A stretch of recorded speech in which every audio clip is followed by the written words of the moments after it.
O Allah ki yeri sizin için bir döşek, göğü de bir bina yapmıştır. Gökten su indirip onunla size rızık olarak çeşitli meyveler çıkarmıştır. Artık bu gerçeği bilerek Allah'a ortaklar koşmayın. Bakara 22. Bu ayet insanın yaşadığı yeri de baktığı göğü de Allah'ın kurduğunu hatırlatır.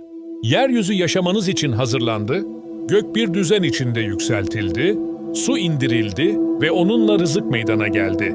Yani gördüğünüz tabiat, manzara ve hayat sadece görüntü değil, Allah'ın kudretini, bilgisini ve rahmetini gösteren açık delillerdir. Gördüğün sadece doğa değil, Allah'ın kurduğu düzendir.